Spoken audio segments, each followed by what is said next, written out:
Assalamualaikum warahmatullahi wabarakatuh. Waalaikumsalam warahmatullahi wabarakatuh. Bismillahirrahmanirrahim. Alhamdulillahi rabbil alamin. Wassalatu wassalamu ala ashrafil anbiya'i wal mursalin, imamil muttaqin, sayyidil ghurril muhajjalin, wa ala alihi wa ashabihil mujahidin at-tahirin, amma ba'du. Saudara-saudara kaum muslimin rahimakumullah, salah satu dari rukun Islam yang 5 ialah melaksanakan ibadah puasa di bulan suci Ramadan. Puasa memang merupakan syariat yang cukup tua dalam kehidupan beragama. Setiap Rasul melaksanakan ibadah puasa ini.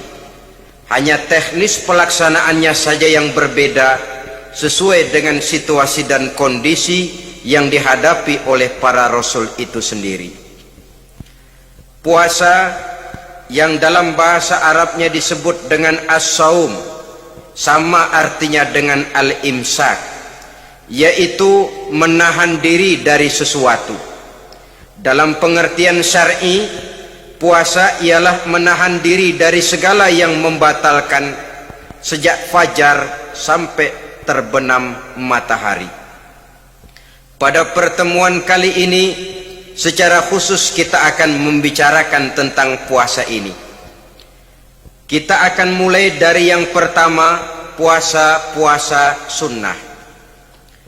Sebagaimana yang kita maklum, sunnah adalah satu perbuatan yang apabila kita kerjakan berpahala, tapi apabila kita tinggalkan tidak merupakan dosa. Hanya saja ia merupakan barometer dan ukuran daripada orang-orang yang cinta kepada sunnah itu sendiri. Ada banyak jenis puasa sunnah ini. Yang pertama, puasa sunnah di bulan Muharram. Rasulullah sallallahu alaihi wasallam bersabda, "Afdhalus siyami ba'da Ramadan syahrullahil Muharram, wa afdhalus salati ba'dal fariḍah salatul lail." Diriwayatkan oleh Muslim dari Abi Hurairah. Puasa yang paling utama sesudah puasa Ramadan tidak lain adalah puasa di bulan Muharram, dan solat yang paling afdol sesudah solat yang wajib adalah solat pada sepertiga malam yang akhir. Puasa di bulan Muharram merupakan puasa sunnah dan mempunyai nilai yang sangat besar dalam pandangan Allah Subhanahu wa ta'ala. Buat mereka yang mampu melaksanakan puasa sunnah di bulan Muharram ini, boleh melaksanakannya selama 10 hari. Hari yang pertama boleh juga 3 hari saja, atau setidak-tidaknya 1 hari daripada bulan Muharram. Yang kedua, puasa 10 hari daripada bulan Zulhijjah. Karena bulan Zulhijjah ini memang termasuk bulan yang dimuliakan oleh Allah Subhanahu wa ta'ala. Pertama, di sana ada hari Tarwiyah, ada hari Arafah, ada hari Kurban, ada Talbiyah, ada pelaksanaan haji dengan segala manasiknya. Maka puasa sunnah di bulan Zulhijjah merupakan amalan yang sangat utama dan besar pahalanya dalam pandangan Allah Azza wa Jalla. Sebagian ulama menjelaskan, man shoma hazihil ayyam akramahullahu bi asyri asya'in. Siapa orang yang melaksanakan ibadah puasa sunnah pada hari-hari 10 di bulan Zulhijjah ini, Allah Subhanahu wa ta'ala akan memuliakannya dengan 10 macam perkara. Saudara, ini keuntungannya. Yang pertama, orang yang puasa di hari-hari 10 bulan Zulhijjah diberikan al-barakah fi umrihi, diberikan keberkahan pada umurnya. Setiap kita ingin memperoleh umur yang berkah. Umur yang berkah itu yang bagaimana? Apa yang jumlahnya panjang? Mungkin.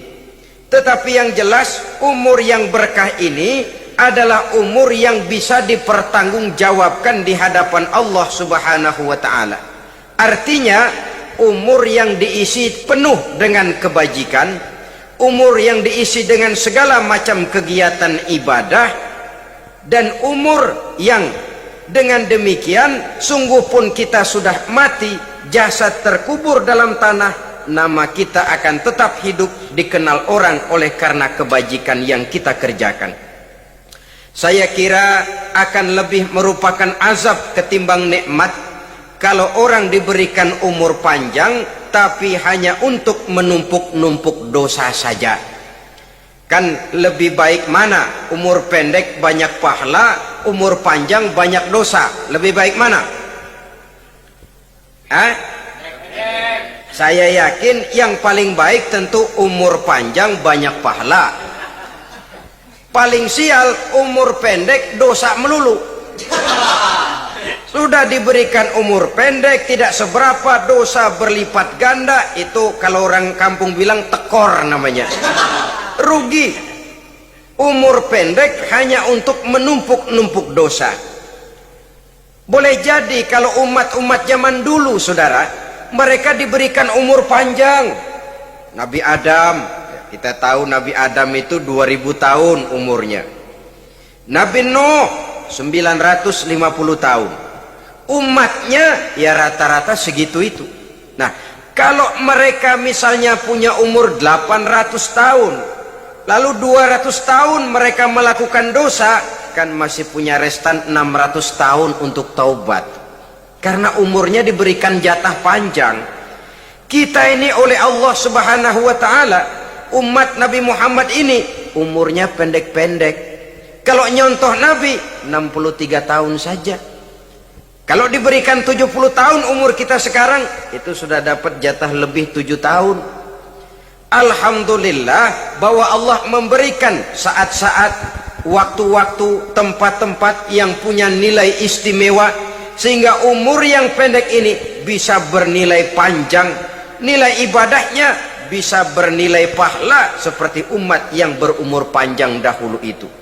Karena itu manfaatkan umur dengan baik, dan salah satu keberkahan daripada umur akan datang dengan melaksanakan ibadah puasa sunnah. Ini yang pertama. Yang kedua, az-ziyadatu fi malihi, diberikan tambahan hartanya, menjadi orang kaya. Kaya apa? Kaya hati setidak-tidaknya. Karena dengan tekun dan rajin melaksanakan ibadah puasa, yang segera tertanam dalam jiwa seseorang merasakan cukup di dalam kehidupan. Itulah dia orang yang paling kaya, orang yang hidupnya paling cukup. Kalau orang sudah merasa cukup dalam hidupnya, maka itulah dia orang yang kaya. Saudara-saudara kaum muslimin rahimakumullah, puasa sunnah memberikan tambahan harta, usahanya berkembang, dengan demikian membawa keberkahan, hartanya makin bertambah, akan menunjang ibadahnya kepada Allah, lebih memantapkan dan membawa ketenangan dalam hidupnya. Itu termasuk berkahnya melaksanakan puasa sunnah itu. Yang ketiga, al-hifzu fi iyalihi, diberikan penjagaan, perlindungan terhadap keluarganya, anaknya sehat, sanak famili dan handai tolannya terjaga dan terpelihara dari segala malapetaka, dari segala mara bahaya, kesehatannya terjamin dan terpelihara. Itu sudah merupakan modal yang sangat besar di dalam kita mengarungi kehidupan. Sebab rasanya sulit untuk bahagia, duit kita banyak sekali, usaha kita selalu mendatangkan untung yang berlipat ganda. Tapi sebentar-sebentar anak kita sakit, yang ampek, yang korengan, yang kena musibah, ndak tak karu-karuan sakit, berobat sampai jutaan rupiah. Itu kan sudah tidak membawa kebahagiaan. Uang masuk yang begitu banyak jumlahnya, habis akhirnya untuk berobat saja. Sebenarnya hitung-hitung ya seri-seri juga. Usaha berhasil, duit banyak, habis untuk berobat. Lah sama juga saudara-saudara. Jadi dengan demikian, biar duit kita banyak, asal keluarga pada sehat saja, udah enak bener itu. Duit banyak, ekonomi cukup, keluarga sehat, nikmat rasanya menjalani kehidupan ini. Yang kiamat sudah duit kagak barang seperak, keluarga ampek semua. Kiamat sudah. Saudara hadirin yang saya hormati, jadi yang ketiga, Allah memberikan pemeliharaan terhadap keluarganya. Satu kali orang dipelihara Allah, tidak satu kekuatan pun yang bisa mencelakakan. Satu kali orang disengsarakan Allah, tidak satu tenaga pun yang mampu menyelamatkannya. Itulah sebabnya perlindungan Allah, pemeliharaan Allah terhadap diri dan keluarga sangat kita perlukan di dalam kehidupan ini. Dengan melaksanakan ibadah puasa, kita mendekatkan diri kepada Allah. Dengan dekat kepada Allah, maka Allah pun dekat kepada kita. Sehingga dalam hadis qudsi dikatakan, ta'arraf ilallahi firraha ya'rifka fisyiddah. Ingatlah kepada Allah di waktu kamu senang, agar Allah ingat kepada kamu di waktu kamu susah. Yang kita laksanakan kadang-kadang sebaliknya. Waktu susah kita ingat Allah, waktu senang kita lupa Allah. Akhirnya nanti pada waktu kita melarat, kebelangsak, susah dan sebagainya, pertolongan tidak akan datang kepada kita. Benar, ta'arraf ilallah firraha ya'rifka fisyiddah. Ingatlah kepada Allah di waktu kamu susah, ingatlah kepada Allah di waktu kamu senang, agar Allah ingat kepadamu di waktu kamu mendapat kesusahan. Umumnya watak manusia memang kalau sudah dapat susah, ingat kepada Allah. Waktu duduk, waktu berbaring, sambil tidur, dalam segala keadaan Allah disebutnya, Allah dimintakan pertolongannya. Tapi dikala dia berada pada posisi di atas angin, merasa senang, bahagia, Allah terlupakan. Saudara-saudara kaum muslimin, itu yang ketiga. Yang keempat, at-takfiru li sayyiatihi. Orang yang melaksanakan puasa sunnah itu diampuni segala dosa dan kesalahan yang telah dilakukannya. Dan yang kelima, at-tad'ifu li hasanatihi. Diberikan balasan yang berlipat ganda dari segala kebaikan yang dikerjakannya. 1 bisa berbalas 7, 7 bisa berbalas 10, 10 masih berbalas 100, masih ditambah dengan wallahu yudha'ifu liman yasha. Allah melipat gandakan pahala orang-orang yang dikehendakinya. Maka carilah satu kebaikan yang apabila kita kerjakan, dosa akan dihapus dan nilai pahalanya menjadi berlipat ganda. 1 kali kita bekerja, 2-3 pulau bisa kita raih dan kita jangkau. Yang keenam, orang yang melaksanakan puasa sunnah di bulan Zulhijjah, at-tashil li sakarati mautihi. Diberikan kemudahan pada saat menghadapi sakaratul maut. Maut a mysterious problem. Dia adalah pintu yang setiap orang pasti akan memasukinya. Bahwa mati adalah mati, itu semua kita tahu. Tapi hakikat orang pada saat menghadapi mati itu kan berbeda-beda. Ada yang matinya itu gampang sekali, persis orang tidur saja, tidak nampak gelisah, tidak bikin susah yang hidup, tidak gelimpangan di tempat tidur, persis seperti orang mau tidur saja. Ada yang sulit sekali menghadapi sakaratul maut, gelimpangan di tempat tidur, bikin bingung orang yang nunggu, kadang-kadang seperti kerbau digorok lehernya. Saudara-saudara, sulit menghadapi sakaratul maut. Oleh karena itu Rasulullah sallallahu alaihi wasallam sering beliau itu kalau berdoa membaca Allahumma hawin alayya fi sakaratil maut. Ya Allah, mudahkan saya di dalam menghadapi sakaratul maut. Rasulullah saja, saudara, orang yang ibadahnya paling banyak, orang yang hatinya paling bersih, orang yang akhlaknya paling luhur, masih berdoa semacam ini, mohon dimudahkan oleh Allah agar mudah menghadapi sakaratul maut. Apalagi kita, terus terang kita ini paling-paling kelas mukhtalid, bangsa sama pahala mau sama dosa doyan. Lebih perlu lagi menghadapi sakaratul maut, sehingga apabila malaikat maut datang menjemput nyawa kita, dimudahkan, jangan dibikin sulit, supaya mudah. Jadilah orang baik-baik. Biasanya kalau bajingan yang mati, malaikat maut juga kali main-mainin dulu tuh orang, utak-atik, ditakut-takutin dan segala macam. Saudara hadirin yang saya hormati, maka menghadapi sakaratul maut ini merupakan kunci. Apakah seseorang bisa husnul khatimah atau bisa su'ul khatimah? Salah satu jalan untuk memudahkan diri menghadapi sakaratul maut, melaksanakan puasa sunnah di bulan Zulhijjah ini. Yang ketujuh, ad-diya'u li zulumati qabrihi, diberikan terang di alam kuburnya. Kubur, saudara tahu, saudara tentu sering lihat orang dimasukkan ke liang lahat, ditutup dengan papan, dinding ari kata kita di kampung, lalu diuruk lagi dengan tanah. Dalamnya liang lahat, gelapnya liang lahat, gelapnya diuruk dengan tanah, gelapnya di dalam kubur, tiga gelap yang menjadi satu. Bapak moyangnya gelap. Puasa sunnah ini merupakan terang di alam kubur kita nanti. Yang kedelapan, at-tasqil limizanihi, diberikan keringanan pada timbangan di hari akhirat nanti.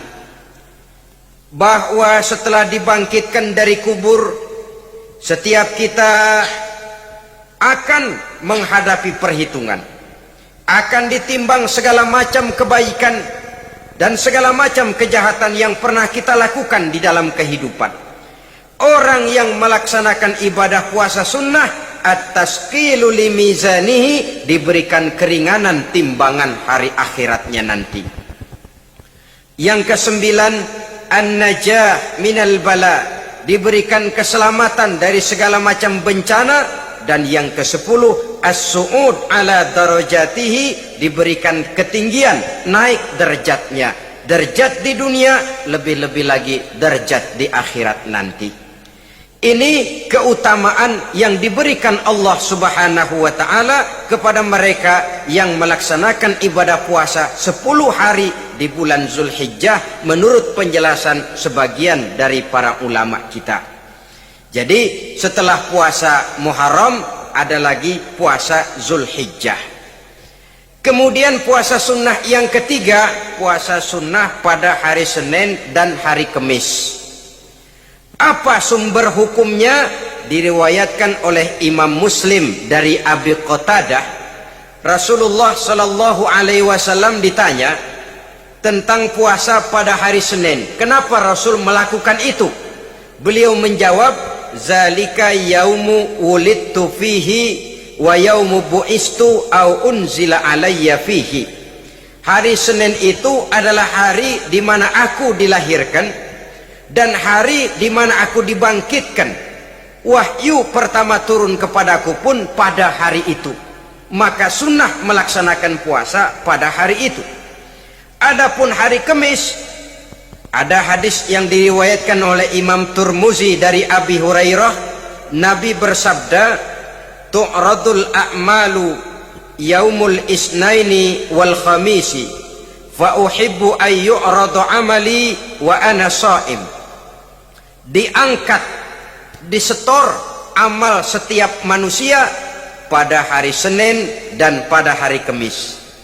Maka aku ingin, kata Nabi, agar pada saat amalku disetor itu aku sedang puasa. Jadi malaikat itu menurut riwayat ini mencatat dan menyetorkan catatan amalan seseorang pada hari Senin, pada hari Kamis. Tiap hari Senin amalan kita disetor oleh malaikat. Catatan terakhir tentu yang sedang kita kerjakan, sehingga yang masuk daftar saya tinggalkan orang ini, dia sedang puasa. Karena naik catatan amalnya pada hari Senin. Kamis diangkat lagi, catatan paling akhir, saya tinggalkan orang ini, dia sedang puasa. Itu makna fa uhibbu ayyurada amali wa ana shaim. Aku senang kalau pada saat amalku disetor, catatan paling akhir aku lagi puasa. Satu keistimewaan. Alangkah celaka tiap amalan disetor kita sedang berbuat jahat. Senin, Kemis, teler, mabok, judi. Tiap amalan disetor, catatan akhirnya saya tinggalkan si fulan lagi teler. Laporan Senin. Kemis laporan lagi, saya tinggalkan si fulan lagi mirit kartu. Saudara hadirin yang saya muliakan, alangkah jeleknya catatan kita. Oleh karena itu sunnah puasa pada hari Senin dan hari Kemis. Ini amalan sunnah, saudara-saudara. Dan oleh karena ini amalan sunnah, sebagian ulama memberikan penjelasan, walaupun lupa niat, kalau sudah malam itu lupa niat, boleh niatnya sudah siang puasa sunnah ini, dengan catatan dari pagi belum makan apa-apa. Malam saudara lupa, tahu-tahu ingat ini hari Senin, ini hari Senin, dah jam 10, niatlah jam 10 itu, sah puasanya asal dari pagi belum makan apa-apa. Tapi kalau sudah dapat 2 piring baru niat jam 10, itu lain, ngojek namanya. Jadi puasa sunnah yang ketiga, puasa pada hari Senin dan hari Kamis. Yang keempat, puasa jenis sunnah yang keempat, puasa 6 hari di bulan Syawal. Diriwayatkan oleh Imam Muslim dari Abi Ayyub bahwa Nabi bersabda, man shoma ramadhana summa atba'ahu sittan min Syawal kana kasyamid dahri.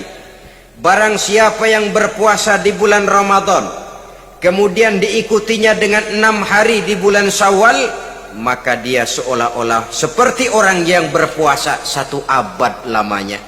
Allahu Akbar. Demikian besar keuntungannya. 6 hari di bulan Syawal sama dengan orang yang berpuasa 1 abad lamanya. Ini fadailul a'mal, saudara-saudara. Jangan diartikan karena menang sudah puasa 6 hari bulan Syawal, Ramadan tahun depannya lantas nggak puasa. Kenapa? Ukurannya sudah 1 abad. Bukan itu pengertiannya. Ini mendorong orang memberikan ganjaran pahala yang sedemikian besar. 6 hari setelah Ramadan, artinya di bulan Syawal, tidak pada hari pertama Syawal karena haram hukumnya berpuasa pada hari fitri itu. 6 hari di bulan Syawal, tinggal lihat yang mampunya saja, boleh berurutan, boleh tidak berselang-seling, boleh, asal saja jumlahnya 6 hari selama masih bulan Syawal itu. Hari ini 3 hari lagi, 4 hari lagi, diselang-seling atau berurutan, itu juga lebih baik. Puasa sunnah 6 hari daripada bulan Syawal.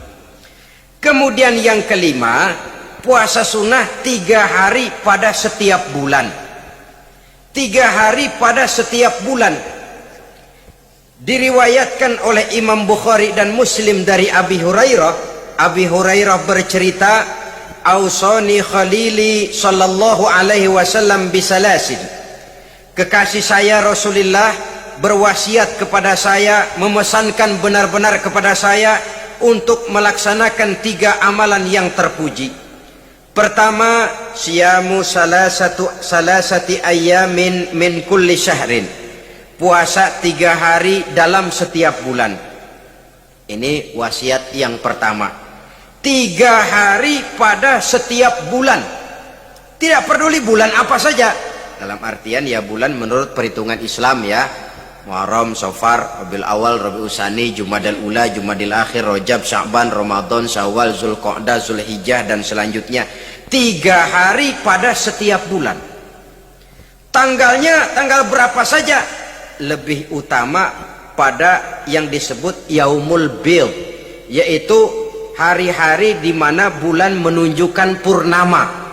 Tanggal 13, tanggal 14, dan tanggal 15 pada setiap bulannya itu disunahkan melaksanakan puasa.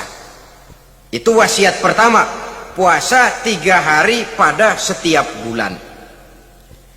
Wasiat yang kedua, warok'atai duha, melaksanakan sholat duha sekurang-kurangnya 2 rakaat. Itu wasiat yang dipesankan benar kepada saya, kata Abi Hurairah. Pertama, puasa 3 hari pada setiap bulan. Yang kedua, usahakan jangan meninggalkan 2 rakaat minimal daripada sembahyang duha. Kita tahu sembahyang duha itu sembahyang sunnah di waktu pagi seketika matahari naik sepenggalahan. Sekurang-kurangnya 2 rakaat, sebanyak-banyaknya 8 rakaat. Di antara fadilah atau keutamaan daripada sholat duha ini yaitu menyangkut masalah rezeki dan usaha. Kemudian wasiat yang ketiga, wa an utira qabla an anama. Beliau sangat berwasiat kepada saya untuk sholat witir sebelum tidur. Artinya sholat malam sebagai amalan sunnah di dalam kehidupan kita. Jadi saudara-saudara, dalam hidup ini kita akan selalu berbentur dengan keperluan. Kalau pada satu saat kita sudah sampai kepada tahap berpikir ini keperluan saya, tentu hal-hal semacam ini akan kita kerjakan. Kita belum tergerak melaksanakan ini semua oleh karena barangkali kita merasa belum memerlukannya. Karena itu marilah kita berusaha di samping melaksanakan puasa yang wajib juga melaksanakan puasa yang sunnah di dalam kehidupan kita. Ini jenis puasa-puasa yang sunnah. Kemudian yang kedua, ada macam puasa yang disebut puasa nazar. Hukum pelaksanaannya wajib apabila nazarnya sudah terwujud. Puasa nazar, puasa yang dikaitkan dengan suatu persoalan. Umpamanya, kalau saya lulus ujian, saya akan puasa 1 minggu lamanya. Begitu ujiannya ternyata lulus, dia wajib bayar nazarnya. Puasa 7 hari, tidak lagi sunnah tapi wajib karena dia nazarkan. Asal saja tidak sah nazar kepada yang makruh, apalagi kepada yang haram. Umpama bahasa susah. Berhubung saya tidak ingin bicara yang susah-susah, kita bicara yang mudah-mudah saja. Maksud saya, banyak di antara kita umat Islam yang di dalam melaksanakan suatu ibadah itu hanya dengan prinsip asal sekadar gugur kewajiban saja. Akibatnya, sampai sejauh mana ibadah itu berhasil membentuk kepribadian diri kita, kita jarang mengadakan evaluasi dan penilaian. Sholat yang penting gugur kewajiban. Puasa yang penting sudah gugur kewajiban. Haji yang penting sudah gugur kewajiban. Maka jangan heran kalau itu yang jadi prinsip, ibadah lantas tidak punya dampak dalam membentuk kepribadian diri. Banyak orang yang rajin sholat tapi munkarnya jalan terus. Sampai kadang-kadang kita bingung, yang sembahyang dia, yang nyolong dia. Puasanya kelihatannya tekun, tapi tidak punya kepekaan sosial. Sama yatim piatu bersifat masa bodoh, sama fakir miskin malah gemes. Tidak lantas tumbuh kepekaan sosial, walaupun dia sudah ikut merasakan tidak enaknya lapar dan haus. Ada juga yang sudah haji 4-5 kali mondar-mandir Jakarta Mekah, tapi gaya hidupnya tetap seperti katak di kolong tempurung, picik, sempit pandangan, dangkal hati, tidak terbuka walaupun sudah melihat Islam dalam skala internasional. Yang dia lihat, yang dia saksikan, yang dia pandang tidak sanggup menggugah dan mengubah jiwanya. tidak bisa mewarnai pandangan hidupnya. Inilah akibatnya kalau ibadah hanya dikerjakan dengan prinsip asal sekadar gugur kewajiban. Hasilnya yaitu tadi, hajinya cuma menang topi putih sama serban. Sholatnya cuma prinsip asal gugur kewajiban. Begitu juga puasanya, begitu juga zakatnya, dan ibadah-ibadah lainnya. Bukan tanpa satu maksud. Jikalau Allah subhanahu wa ta'ala memerintahkan kita melaksanakan ibadah puasa di bulan suci Ramadan, bahkan maksud itu sangat jelas nampak pada penghujung ayat yang memerintahkan kita puasa. Ya ayyuhalladzina amanu kutiba alaikumus siyam kama kutiba alal ladzina min qablikum la'allakum tattaqun. Hai orang-orang yang beriman, diwajibkan atas kamu berpuasa sebagaimana telah diwajibkan juga kepada orang-orang yang sebelum kamu, la'allakum tattaqun, agar kamu dengan puasa itu menjadi manusia yang bertakwa kepada Allah subhanahu wa ta'ala. Dengan kata lain, berhasil atau tidak puasa Ramadan kita ini akan nampak takwa kita meningkat atau tidak setelah kita melaksanakan ibadah puasa. Sehingga kalau orang mengatakan Ramadan itu merupakan month of training, bulan latihan, keluar latihan tentu harus semakin naik dan baik gaya kehidupan kita.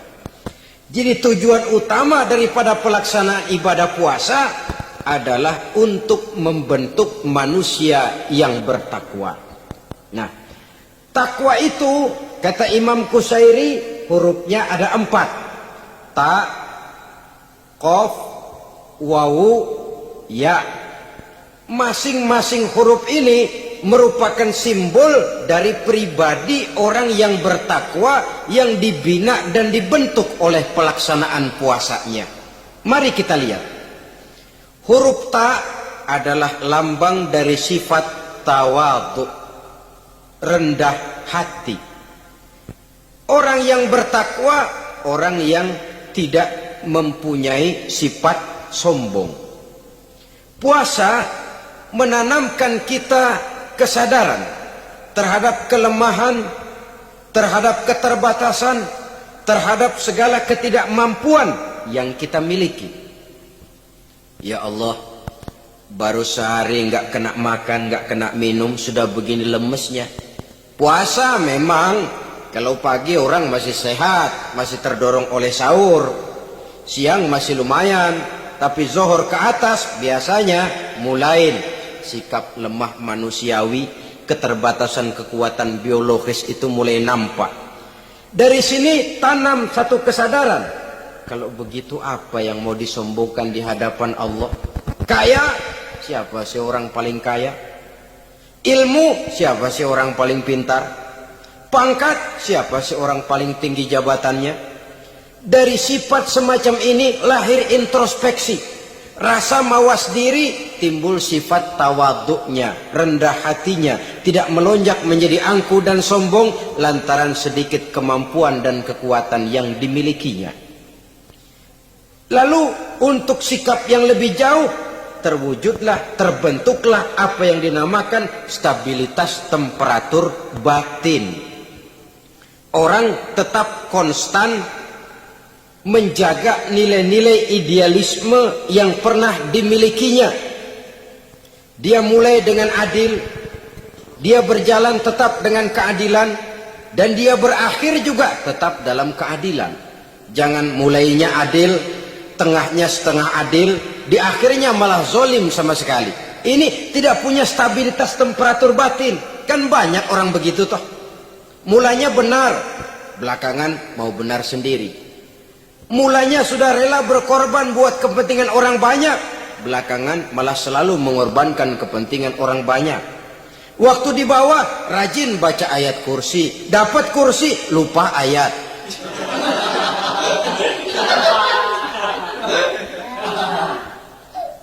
Ini cerminan dari orang yang tidak punya stabilitas temperatur batin.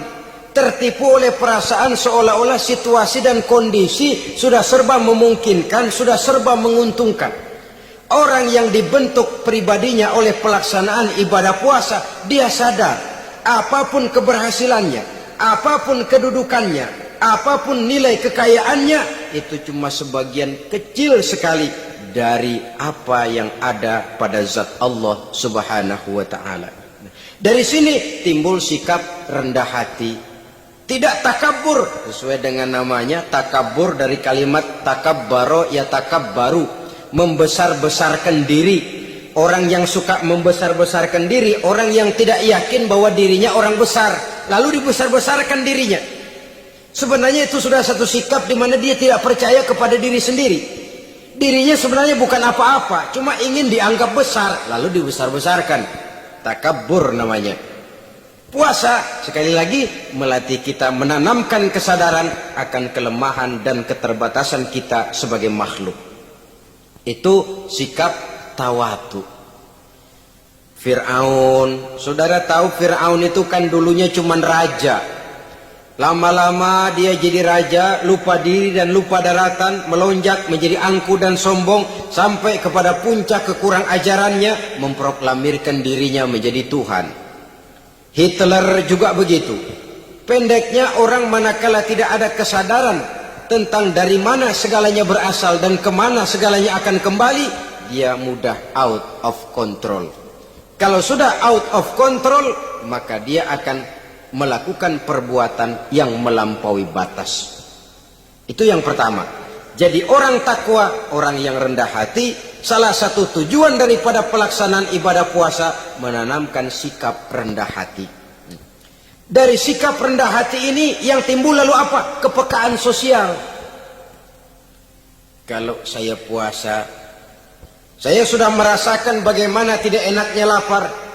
Saya sudah merasakan bagaimana tidak enaknya haus. Tapi bagaimanapun, saya lapar cuma sebentar, saya haus cuma sebentar. Selesai maghrib, lapar saya hilang, haus saya hilang. Bagaimana yatim piatu, orang-orang tua jompo yang perlu santunan, orang-orang miskin yang terkapar di kolong-kolong jembatan, yang tiap hari merasakan perasaan seperti ini, tanpa tahu kapan hidup dan nasibnya akan berubah. Tidur beratapkan langit, berselimut koran. Kalau demikian, saya ini beruntung. Kalau demikian, apa yang bisa saya lakukan untuk mereka? Kepekaan sosial ini lalu timbul dalam apa yang orang sekarang namakan solidaritas kesetiakawanan sosial. Hidup tidak hanya untuk kepentingan diri dan perutnya sendiri saja, tapi mau menolong, mau membantu orang yang memang memerlukan bantuan dan pertolongan itu sendiri. Jangan setelah tahu lapar tidak enak, haus tidak enak, tapi kita tidak mau tenggang rasa, tidak mau timbang rasa. Begini loh tidak enaknya lapar, begini loh tidak enaknya haus. Ini terjadi pada diri saya. Saya masih mampu, masih berbuka puasa. Bagaimana yang tiap hari merasakan seperti ini? Tidak Ramadan, tidak Syawal, tidak Zulqa'dah, tidak Zulhijjah, selalu kelaparan dan kehausan. Dari sana timbul kepekaan sosial. Lalu lahirlah sikap pemurah, dermawan, mau menoleh ke kiri dan ke kanan. Bahkan Al-Quran itu sampai mengancam betul. Ara'aita allazi yukadzibu bid-din fadzalika allazi yad'ul yatim wa la yahuddu ala ta'amil miskin. Tahukah kamu siapa orang yang mendustakan agama? Beragama tapi mendustakan agama. Islam katanya tapi mendustakan Islam. Salat dia tapi mendustakan salat. Puasa dia tapi mendustakan puasa. Siapa mereka itu? Fadzalikal ladzi yad'ul yatim. Merekalah orang-orang yang meninggalkan anak-anak yatim. Wala yahuddu ala ta'amil miskin, dan tidak pernah memberi pertolongan, tidak memerintahkan memberi makan kepada fakir miskin, walaupun dia berada pada posisi dan kondisi yang memang dia mampu. Nah, kalau dia tidak mampu itu lain soal. Dia mampu, dia tahu dan dia diam saja. Itu termasuk yukadzibu biddin, orang-orang yang mendustakan agama. Berlindung kita kepada Allah, jangan sampai termasuk ke dalam kelompok itu. Yang kedua saudara, huruf takwa itu qaf. Qaf adalah lambang dari sifat qanaah. Qanaah artinya merasa cukup. Puasa melatih kita untuk bersikap cukup dalam hidup. Kalau kita perturutkan menjelang saat berbuka, menunggu waktu berbuka, istilah orang di Jawa Barat ngabuburit katanya, kita menunggu saat berbuka, segalanya saja ingin kita beli, segalanya saja ingin kita minum, semuanya saja ingin kita makan. Sebab nafsu sudah begitu berupa, perut sudah sedemikian lapar, kerongkongan sudah sedemikian haus, rasanya semuanya saja ingin kita telan. Tapi tahukah kita bahwa setelah maghrib berbunyi, berapa banyak yang kita makan, berapa banyak yang kita minum? Sesuaikah dengan keinginan kita tadi siang? Tadi siang semuanya ingin kita makan, tadi siang semuanya ingin kita minum. Setelah berbuka, berapa banyak yang kita makan, berapa banyak yang kita minum? Itulah kehidupan. Segalanya ingin kita kuasai, segalanya ingin kita punyai, tapi berapa sih yang benar-benar kita perlukan? Maka orang kaya hakikatnya adalah orang yang hidupnya cukup. Orang miskin hakikatnya adalah orang yang selalu merasa kurang. Bagaimanapun besar rumah kita, banyak uang kita, berpuluh kendaraan kita, kalau hidup selalu merasa kurang, itu artinya kita masih miskin. Maka jikalau ingin menjadi orang kaya, kuncinya hakikatnya cuma satu, hati kita merasa cukup dengan yang diberikan Allah, bersyukur atas segala nikmatnya, dan dengan syukur itu, nikmat itu akan ditambah oleh Allah Subhanahu wa ta'ala. Puasa menimbulkan sifat qanaah, dan qanaah adalah watak daripada orang-orang yang bertakwa kepada Allah Subhanahu wa ta'ala. Bukankah manusia di dalam berhadapan dengan harta persis seperti orang minum air laut? Makin diminum makin haus, makin diminum makin kering tenggorokan. Begitulah orang berhadapan dengan materi. Tadinya dia akan senang kalau dia merasa punya tanah ratusan hektar. Sudah ratusan hektar tidak cukup, ngelamun lagi, alangkah nikmatnya kalau bisa beli gunung. Gunung dibeli. Sudah punya gunung, lihat laut. Aduh, kalau laut juga bisa dibeli, beli lagi laut. Sudah punya laut, lihat ke atas, langit ada yang jual apa enggak ya?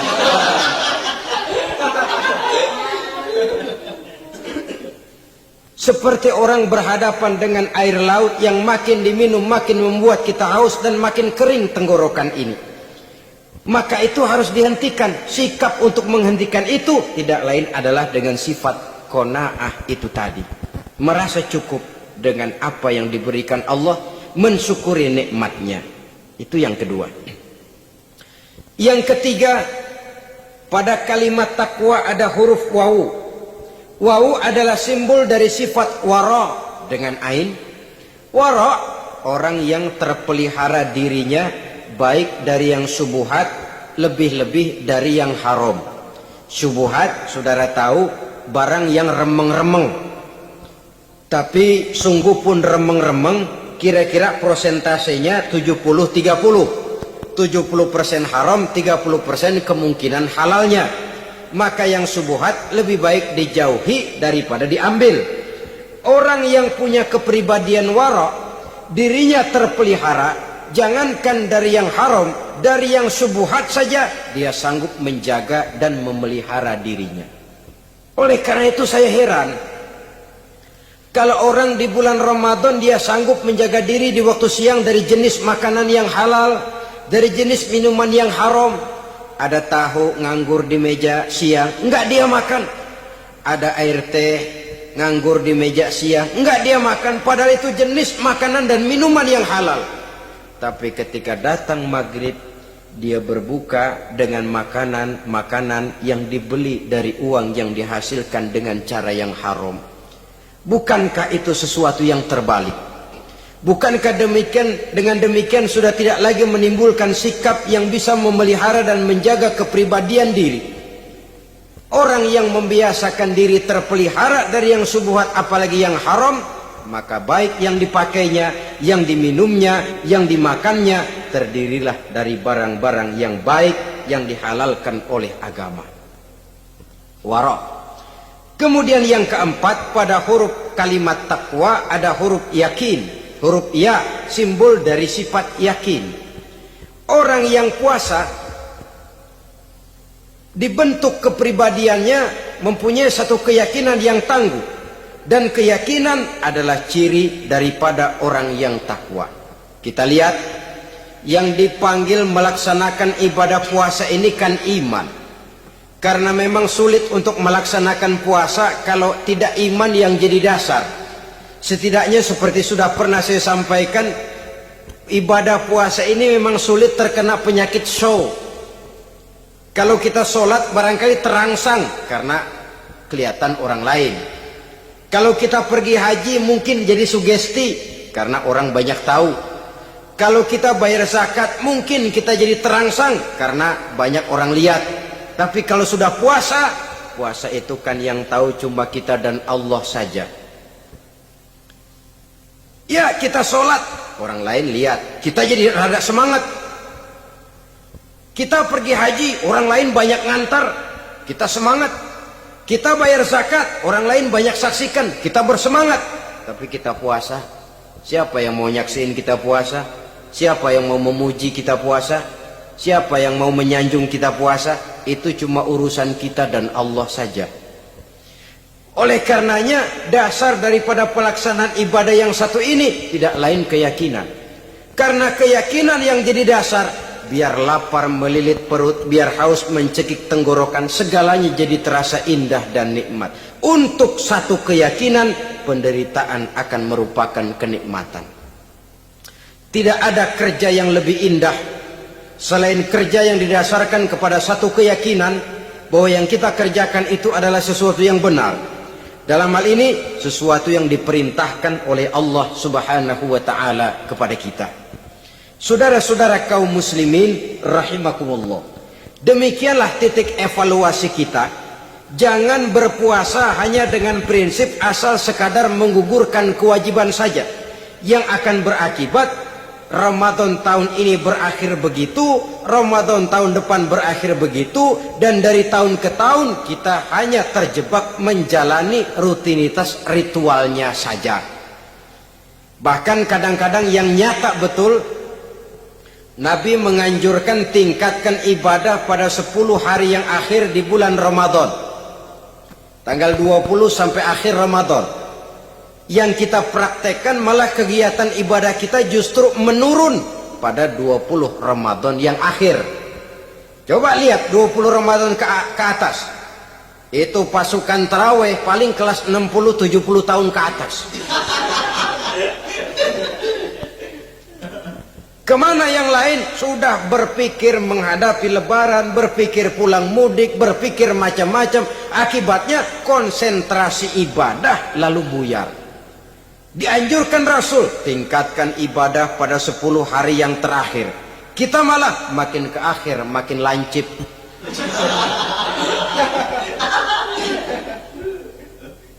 Saudara-saudara kaum muslimin rahimakumullah, kita terjebak oleh sesuatu yang sementara, oleh sesuatu yang bersifat kulit, lalu meninggalkan isinya. Padahal jikalau kita tidak mengisi Ramadan dengan kegiatan ibadah, berarti kita tidak keluar dari Ramadan dengan jiwa yang baru, yang sudah ditempa oleh pengalaman ibadah di bulan Ramadan. Artinya kita tidak kembali kepada fitrah, kesucian seperti saat kita dilahirkan. Lalu kalau kita tidak kembali kepada fitrah, apa yang mau kita rayakan pada Idul Fitri itu? Di mana letak kegembiraan kita? Di mana letak kebahagiaan hati? Kembalikah kita kepada fitrah? Tidak. Benarkah puasa yang kita kerjakan? Kelihatannya juga tidak. Adakah dampak dari pelaksanaan ibadah dalam pribadi kita? Tidak. Kadang-kadang Ramadan selesai malah teriak merdeka.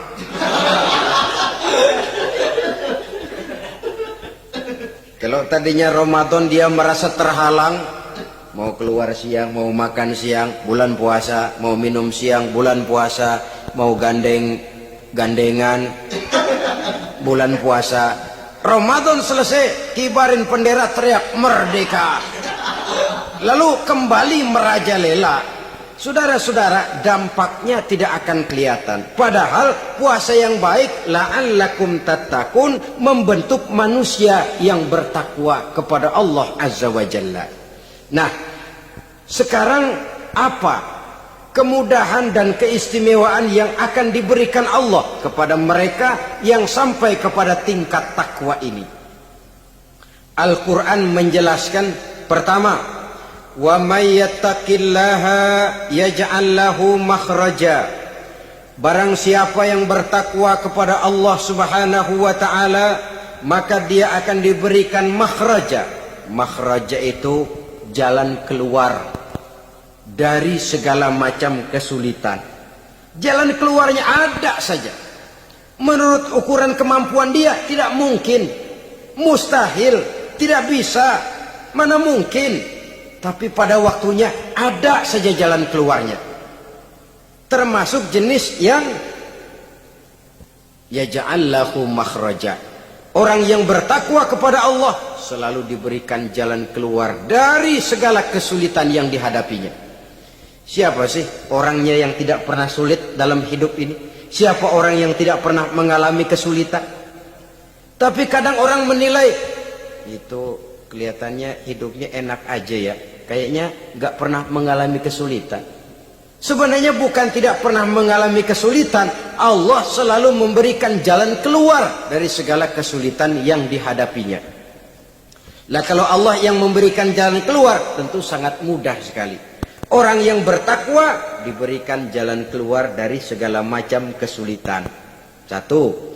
Yang kedua, wa yarzuqhu min haitsu la yahtasib.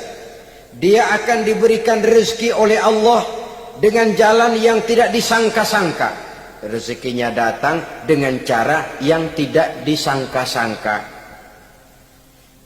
Gajinya mungkin kecil, tapi penghasilannya gede. Kan itu yang penting. Gaji dengan penghasilan kan lain tuh. Boleh jadi gaji kecil, asal penghasilan gede, kan nikmat hidup itu. Nah, penghasilan ini ada yang bisa kita perkirakan. Bisa kita perkirakan, misalnya gaji itu tadi. Kalau saya kerja, gaji saya begini. Ada rezeki yang masuk jenis min haitsu la yahtasib. Tidak kita sangka-sangka, tidak kita duga-duga, tahu-tahu ada saja rezeki. Datang orang bawa persoalan yang mendatangkan hasil. Sebab rezeki, jodoh, maut memang seperti bayangan. Kita uber-uber dia lari, kita diem dia diem. Kan ngebesin itu. Bayang-bayang itu begitu, kita kejar dia lari. Rezeki juga begitu. Kita diem dia diem. Setengah mati yang namanya rezeki kita cari, kita uber, ngobek sampai ratusan bohong kita kerjain.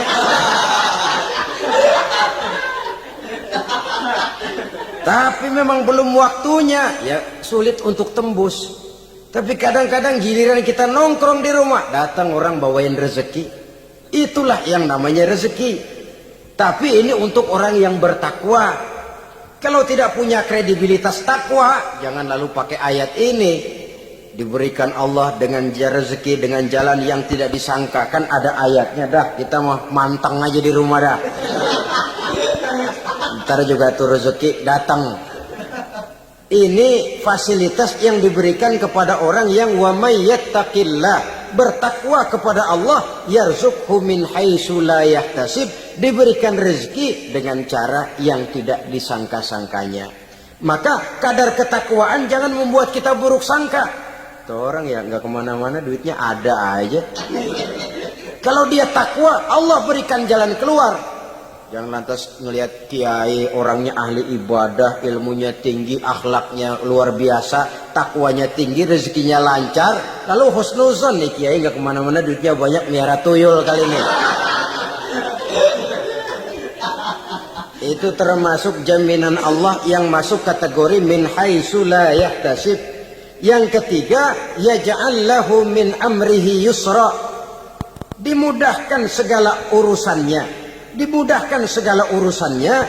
Kemudian yang keempat, yukaffir anhu sayyiatihi wa yu'azzim lahu ajra. Diampuni segala kesalahannya dan dibesarkan pahala kebaikan yang dikerjakannya.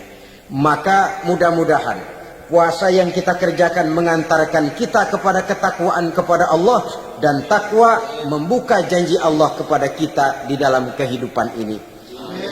Inilah saja yang kita bicarakan pada pertemuan ini. Mudah-mudahan ada manfaatnya. Terima kasih atas segala perhatian. Mohon maaf atas segala kekurangan. Usikum wa nafsi bitaqwallah. Wassalamualaikum warahmatullahi wabarakatuh. Waalaikumsalam.